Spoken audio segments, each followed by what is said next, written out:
Welcome to Off the Clock.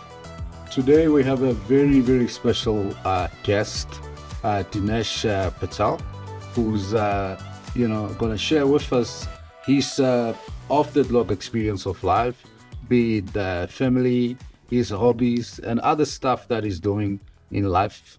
And Dinesh, welcome to Off the Clock. And just want to say some cover story about yourself. Yeah, Peter, thanks very much for the invitation. Thank you, Maflasi. So, originally from South Africa, grew up in Wentworth in a little small town just outside of Durban. You're shaking your head, you know the town? I do. Yeah. It's famous or infamous, depending on how much you know. So I'll think about Bani Chow, Yeah. cuisine there. Grew up, my dad was a doctor, my mom was a teacher. I had a passion for golf when I was pretty young. So when I was about 14, 15, I started playing golf. And then I was about 18, I decided I wanted to go study in the US. And I tried to get a golf scholarship, got on a plane with my dad and my uncle, went out to Florida and tried to walk onto one of the golf teams there.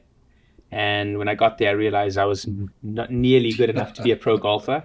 But I studied hard and I got an academic scholarship and I was able to stay and complete my studies. Studied finance and accounting and a minor in economics, and then joined Deloitte, the audit firm. Spent 3 years with them. One of the highlights was Augusta National, the Masters was one of our clients. So I remember I got to stay on the course and audited the tournament and played the course about 2-3 dozen times, which is really unique. And then I moved up to New York City, and I was part of the team that did the audit for Blackstone, the private equity group, just before they went public. In 2007, 2008. And then I joined Goldman Sachs on their their treasury team, basically managing the bank's liquidity. And that was a really exciting time because it was just prior to when the financial collapse happened. 2008, yeah. I joined them in, I think, February or March or the summer of 2008, and then the collapse happened, or 2007, sorry, is when I joined them, and then the collapse happened 2008, and then I was in Australia for a friend's wedding at the beginning of 2009, and my visa to the US had expired, and so I ended up coming back to South Africa, and my visa to the US took 9 months to get renewed. So what happened was I worked out of the Goldman Sachs office in Johannesburg for 9 months. And eventually I was like, well, if this thing's not going to get renewed, I have two options. I could have easily either transferred to the New York or the Tokyo office to continue doing the same thing on the same team. Or I could just resign and start and become an entrepreneur. And I've always had this entrepreneurial bug inside of me. So I start these two companies, they both fail. And the first one was the production. The second one was the outsourcing, technology outsourcing business. Yeah. And I had basically in my spare time I was trading derivatives on the New York Stock Exchange because I had set up trading accounts while I lived in the US, and so that paid me pretty reasonably well. And then I moved to Cape Town because I felt like I had my fill of Johannesburg, and I had this idea to start a food delivery business, an online food delivery business, because when I was at Goldman, I would order meals to my desk using the intranet of the Goldman platform, and the service provider of that service was a company called seamlessweb.com. Cool. And I just remember thinking, sitting at my desk, that whoever's behind this platform must be absolutely killing it, because they don't make the food, they don't deliver the food, all they do is take the order, and they get some revenue for providing that software. And so when was this? This was in 2000 when I came back to South Africa, when I moved to Cape Town, it was 2012. Okay. But when I was at Goldman, it was 2007, 2008, 2009. That period then. And then when you had this idea was correct. 2012 around. Correct. But what happened was in 2007, while I was at Goldman, I remember sitting with a friend of mine, Alp, who was from Turkey. And I said, Alp, I think this guy, whoever's behind this business must be killing it. And so I went to the website, and there was no contact us. There was no anything, which is a sign of a company that's crushing it. there was a little in the footer of the website, it was info@seamlessweb.com. And so I sent an email to info@seamlessweb.com from my Goldman Sachs email address. And I basically said, I'm doing my Harvard MBA thesis on your company. Can someone please come back to me? And I sent it from my Goldman email address because I figured if it's going to go to info@seamless, which is basically a junk box, I want my email. Correct. I want my email to stand out. So if you send it from Goldman Sachs, someone's likely to read it or open it at least. And if you say, Harvard MBA thesis project, that kind of gives it that much more. So you knew exactly what to say. So the CEO emails me back. Wow. And he's like, if you want to know anything about this company, come and meet me. Catch a big fish. And so I go meet this guy, Jason Finger, in New York, in Midtown Manhattan a week later. And I said, look, Jason, I'm not going to Harvard. I'm not doing an MBA. But I'm so glad that you responded.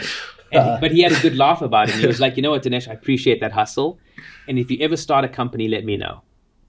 And 5 years later, when I decided to start a food delivery business just like his, I reached out to him. Well, I'd kept in touch with him for 5 years. Every quarter or every 6 months, I would send him an email just with what I'm doing. And I emailed him a deck of 10 slides. And he emails me 2 minutes later, I'm in, how much money do you want?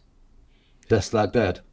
So what happened was I had moved to Cape Town in 2012, and fortuitously, a friend of mine from New York who was head of research at Morgan Stanley had been hired by Naspers to head up strategy for Naspers in South Africa. Naspers. Correct. So he was literally sitting right next to Koos, and extremely smart guy. He had done all the research for LinkedIn, for Google, for Facebook when all those businesses went public, and so he really knew a lot about the internet.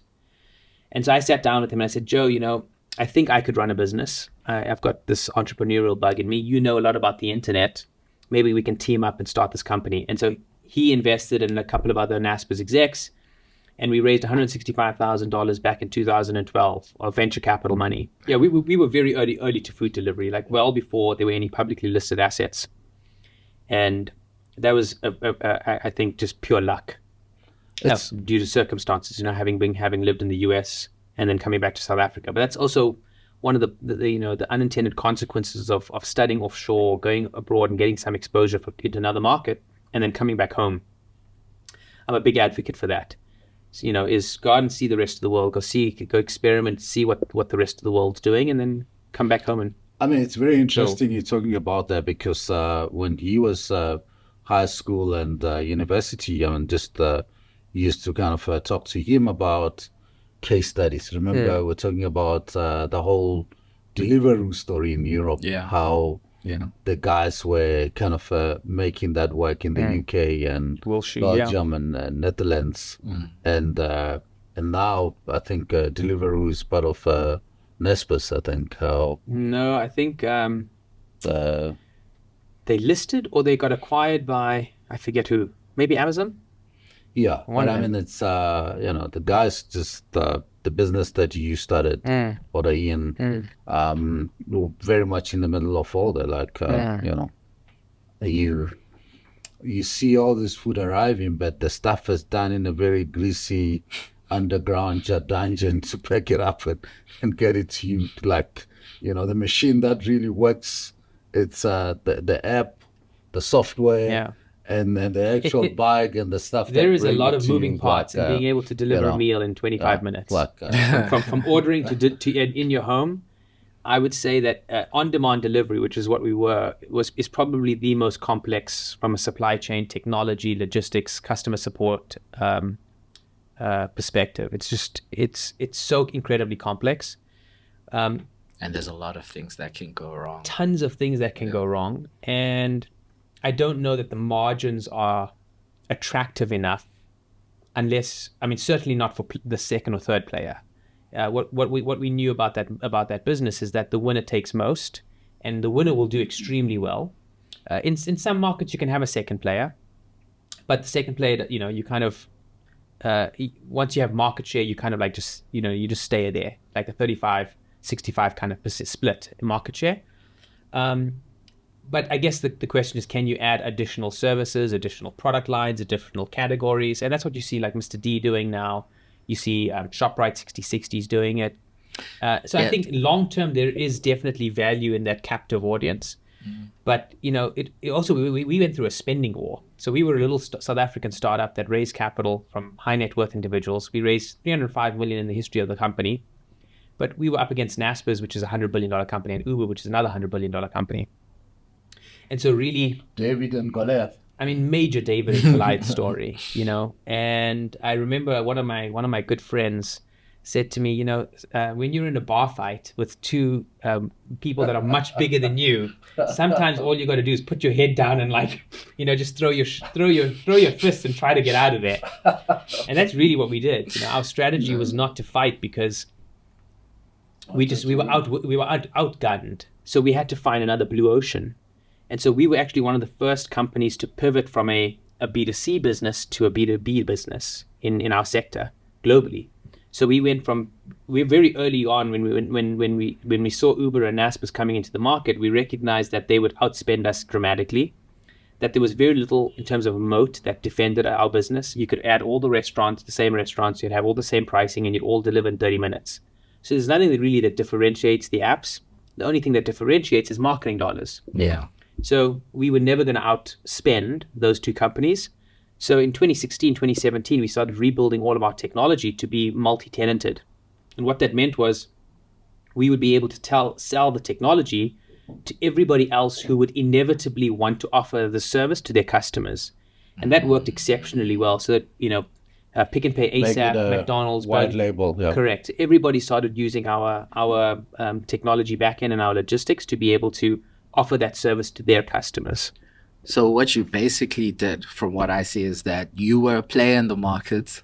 You saw that the market is already, let's say, oversaturated with these already two big players.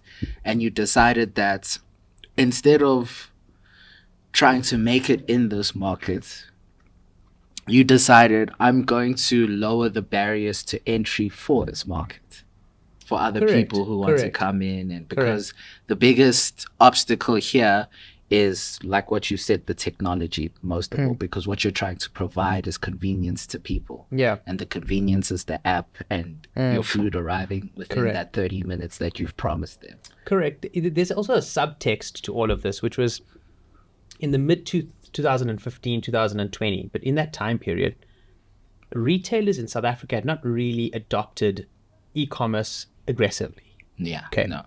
Not like now. Not like now. Like everyone now is talking about digital. Okay. Yeah, everyone has an app. So what we recognized at the time was that the enemy of my enemy is my friend. True. Okay. So the enemy of Mr. D and Uber Eats, in our view, was going to be all the other big retailers. Because Mr. D and Uber Eats will eventually want to add all of the other stores, all the other categories of product onto their app. And what that meant was that the retailers would be disintermediated from their customers. Okay. So the retailers want to own their own relationship with their customers. Yeah. And so we said, well, we analyzed a number of markets around the world that were ahead of us in terms of e-commerce penetration. And what we noticed was the same story played out. Traditional retailers were slow to adopt e-commerce because they were run by the old guard. Okay. Yeah. And so what would happen is when the old guard realized, oh, crap, we need to catch up, because e-commerce is a winner-takes-most environment, and the customer acquisition costs only escalate as more market entrants come into the play. They would scramble. And when they scramble, what do? They've got to scramble for skills. They've got to scramble for technology. They've got to scramble for competence. And so the best way to scramble is to buy. And so you see a flurry of mergers and acquisitions happen to be able to acquire those skills. Consolidation. Correct, to bring those skills in-house. And so honestly, we actually timed that and saw that very well. Things went really well in that regard. And then COVID happened, and then that just exploded our business. And so COVID was a good thing. COVID was an unbelievable thing for us. I mean, we had every VC. It's very few. Every VC wanted to line up and to invest in us. So this is the universe pushing you into the right direction again. I mean, this, it's the universe preparing you for an unbelievable experience. Okay. Being an entrepreneur is such an emotional journey. It's the highs and lows of, going from 0 to 1 is an unbelievably difficult and complex and challenging thing. And it really pushes you to the edge of yourself, and it's at the edge of yourself where you can transform or you can return back to comfort. Okay. Right? And so for me, the whole experience of having built Order In, seeing it incinerate the way it did in the fashion that it did, at the timing that it did, was really a transformative experience for me. Because when looking back now on the 3-year journey, on the past 3 years, but really the last 10, 12 years from the time that we started the company, is what starting a company does for you is it helps you to transform into somebody else, right? It puts obstacles and challenges in front of you that you must overcome. And in overcoming those challenges and obstacles, you have to become different. Yeah. You have to become stronger or fitter or think differently or think more laterally. And that experience of building Order In did that for me. But in the last 3 years, it really took me from a boy to a man. Where to from here? I mean, you sound like a serial entrepreneur. Where to? So over the past 3-4 years, what I've done is spend a lot of time building out a investment thesis for digital assets, so Bitcoin and Ethereum, and understanding stable coins and understanding different blockchain technologies and crypto assets and the use cases for them. And around the same time that I started going on that journey, I had a sense that there was an opportunity to solve some challenges in the B2B payment space across the continent, not in South Africa, but across the continent. And over the last 2 years, I've spent basically going really deep into that category, into that sector. And I'm currently working on a startup that's still in stealth/beta, but in that sector, basically helping unlock trade for African importers. So, at a personal level, you mentioned earlier that you're married, happily married, with kids, a girl and a boy. How do you, spend time with family? Off this entrepreneurship, heavy kind of business stuff. Like, how do you chill?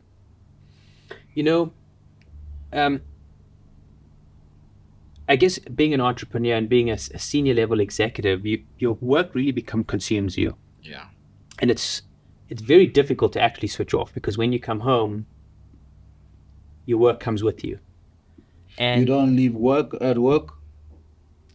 I used to think that was okay. When I was in corporate, when I worked at Goldman or Deloitte, I could leave work at work. I could easily put the files down or shut down my machine and never have to think about it. And the next morning I could come in and I would get back at it.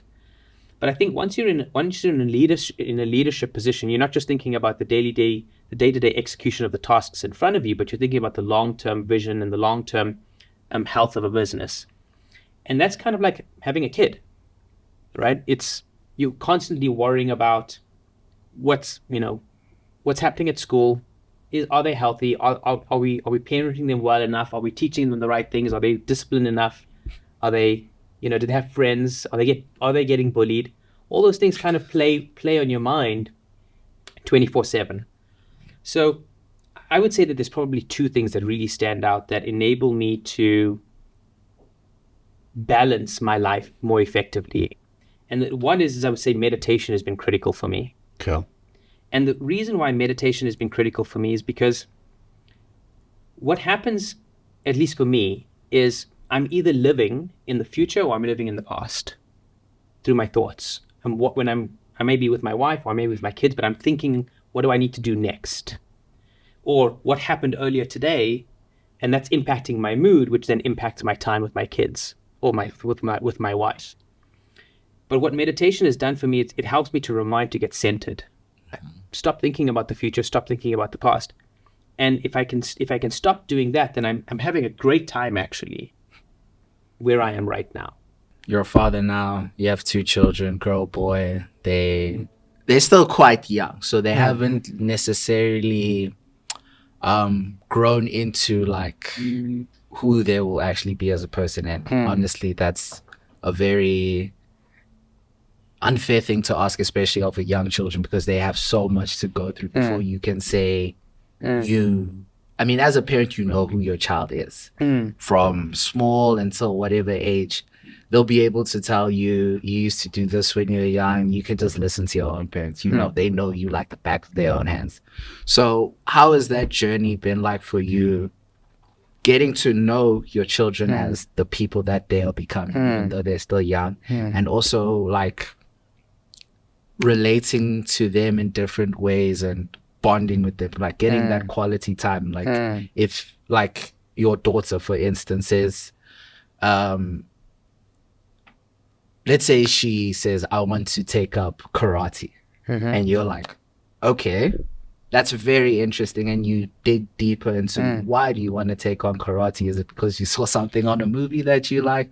Or is it because you actually want to build up some type of mental strength? Because learning a martial arts is a very, you need discipline for that. So my question is to you is like your journey with your young children, how has that been, like getting to know them, relating to them on that level, seeing how different they are as people, or that?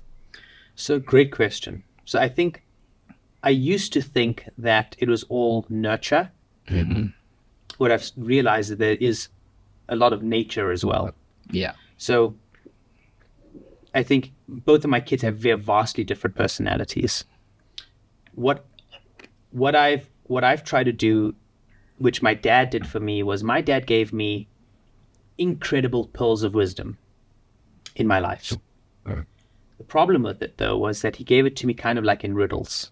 Okay. So he had to make you think. So I had to, a lot of the advice he gave it to me repeatedly throughout my life, but it only dawned on me what it really meant in my mid to early 20s, and then through my 30s, and now in my 40s. And I never understood how he arrived at the wisdom that he arrived at. Okay. So what I did was when I started having kids, was I said, I'm going to change that slightly. I'm going to write them emails. So I've set up email addresses for both children. Okay. And I write them emails. Even the 3-year-old, right? I write them emails every few days or weeks or months on insights that I'm having, journaling my own learning journey. So that when they're 15, 16, 17, 20, 25, they'll be able to reflect back and say, oh, here's what dad's perspective on his life was, and this is how and why it changed. So I'll give you a small immaterial example. When my wife and I got married, we had a really extravagant, beautiful wedding in Cape Town. And we had a great farm. Not in a wine farm, but on the waterfront. Okay. And it was a 3-day affair. People flew from all over the world, 300 people. It was a big wedding. Indulgent. Formal. Traditional. The couple of days later, I remember recording a message to them, to my unborn kids, to say, I know one day you're going to get married, and you're going to say you want to have this big extravagant wedding because, that's what you think you want. But I'm telling you now that the next day, this is how you're going to feel. So do what you want, right? Like now you know that on the next day after my wedding, I felt like this. Yes. And so then at least it has some perspective. It has some relevance. I'm not going to just say one day when they want to get married, don't have a big wedding, because it actually doesn't serve you in the long term. Yeah. So how did you feel after your 3-day wedding? Exhausted. And I didn't get a chance to meet with all the people that I really cared about. Okay. I didn't really get a chance to deeply connect with them. Okay. A lot of pictures.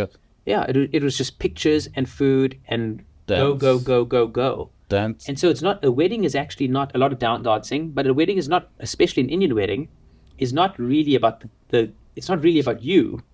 It's about all the guests, and they have a great time. So familiar. Right? It's like, so your marriage is our wedding. Correct. But you can, how do you express that to a 25-year-old who's now getting married? Well, let me show you the emails of and the videos of exactly what I went through. And so like that, what I've been very disciplined about is to say, look, there's some nature element to their personalities. But for the nurture part, I'm going to do everything that I can to guide them so that they have the best principles and fundamentals in place to succeed. the fact that you have done so many things, maybe just share with us, times when you're really stressed and depressed about, life tribulations and everything else that you went through. Sure. I mean, Peter, I shared some of the details of the challenges that I've been through over the last 3 years. Yeah. And, we went through a process of going from being a garage startup where I paid myself, I think, like 10,000 rands a month for like 3 or 4 years to being almost acquired for R1 billion. And in between that time, when you're a garage startup paying yourself a few thousand rands a month, even though it's stressful, it's actually really exciting. Yeah. Because you haven't become big enough to be a threat to anyone. So no one's actually paying attention to you. And that's a wonderful time in your life. You can be really creative. You can take lots of risks.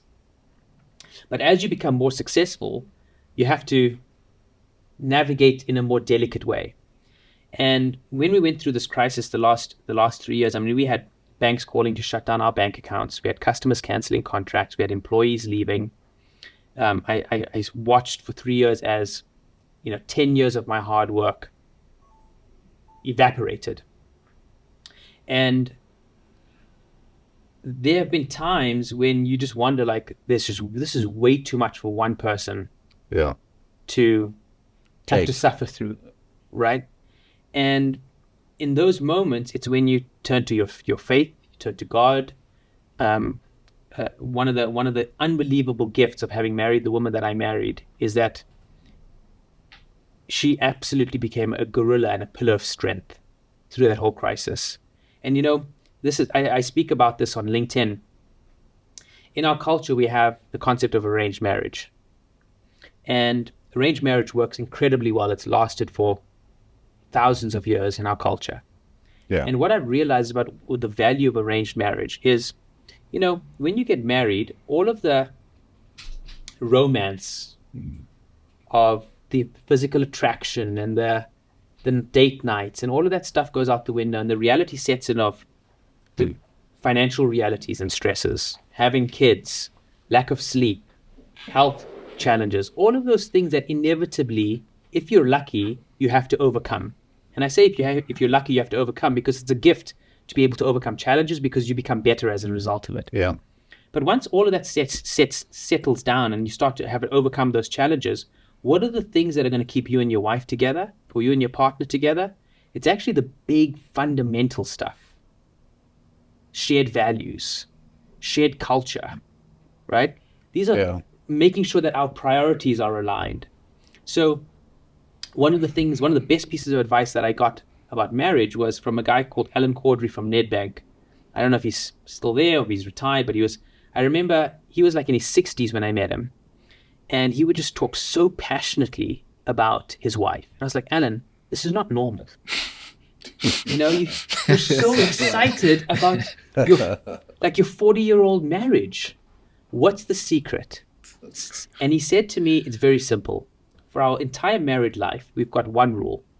You're only allowed to have 3 priorities in your life that are non-negotiable, and everything else is not worth fighting about. And so when I met my wife, I said to her, look, I shared the lesson, and I expressed my 3 non-negotiables. And one of them was, I want to have kids. That's a non-negotiable for me. Okay. Number 2 how is... many? We didn't talk about how many, but I said at least 2. Number, yeah. I said at least 2, but preferably 4. We didn't Maybe have 6. We didn't have any context of like what 2 was like. In retrospect, it was highly ambitious. The second was that I am your number one priority. Right? It's not your parents, it's not your siblings, it's not your friends, it's not your work. It's me. It's me. Dinesh. Correct. And I will make you my number one priority. And the third, when we got married, was I'm not going to marry someone who is going to be a housewife. I want someone who's going to go out there and change the world. Right? I want to be inspired as much as I want to inspire. And so we agreed on our top 3 priorities.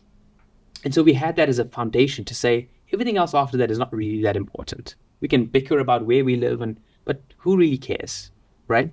And that's actually, and then when you go through a really traumatic time like we've been through in the last 3 years, and couples get divorced over far less than we've been through, far less. But we've emerged, infinitely stronger. And I attest that to the fact that, or I attribute that to the fact that we had these foundations, these principles. Strong fundamentals. Correct. Yeah. That had nothing to do with how attracted are we to each other, how much fun do we have together, does she make me laugh? Do I make her laugh? None of that really is actually important long term. The question I wanted to ask you was that when you mentioned the businesses that you had, those two that failed. The first one was the production business for the short films, and the other one was the outsourcing of technology. That's right. I wanted to know what did you take away from those businesses failing? Because I know that we tend to learn more about ourselves in failure than we do in success.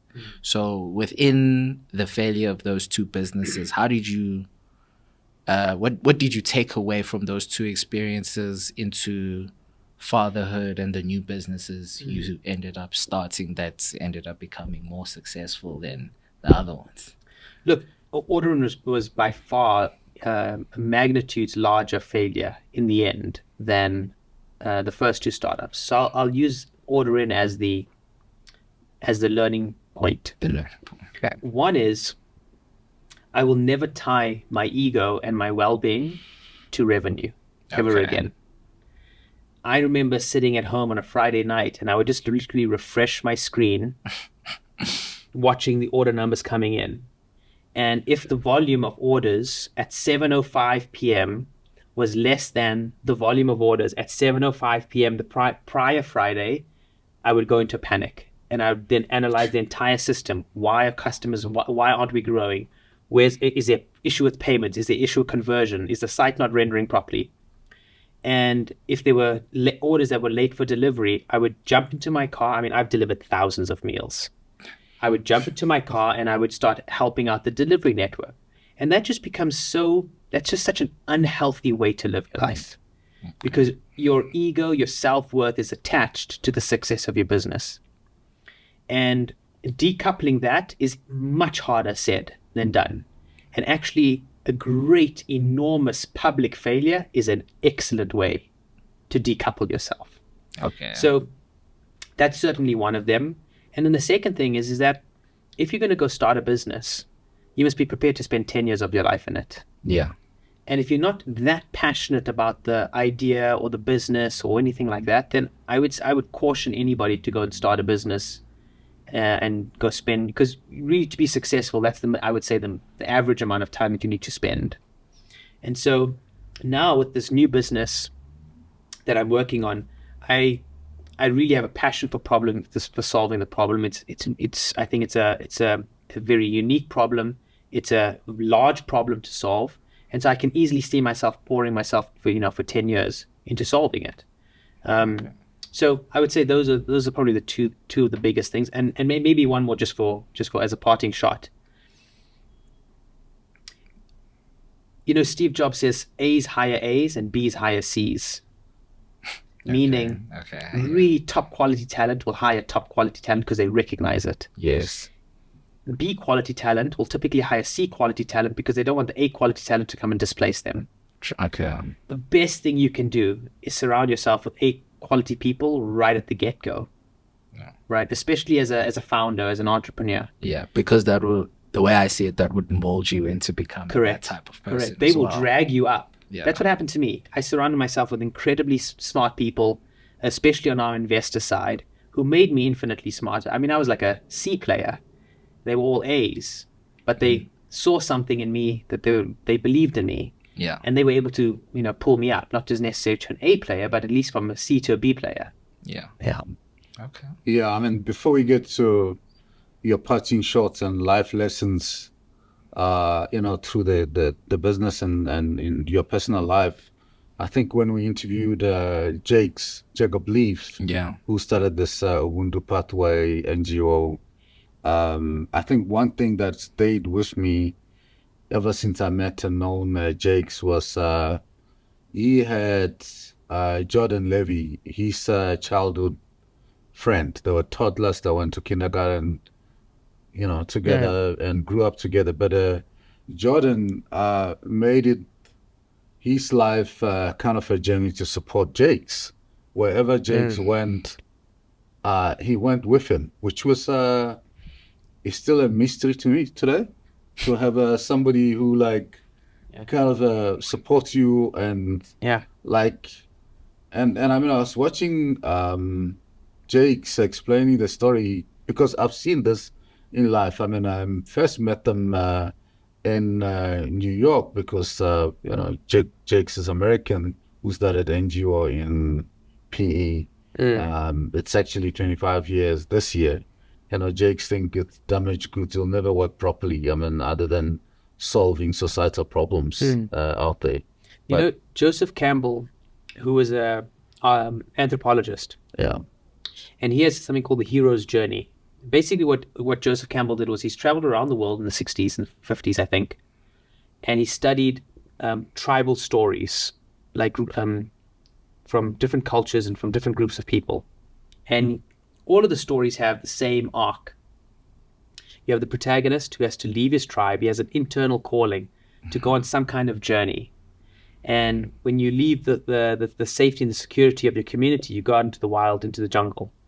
And there you will come across many challenges and dangers along your journey. But what will happen is you'll have some people who will come and help you, your angels. And then eventually you'll have to meet a dragon and you'll have to slay the dragon.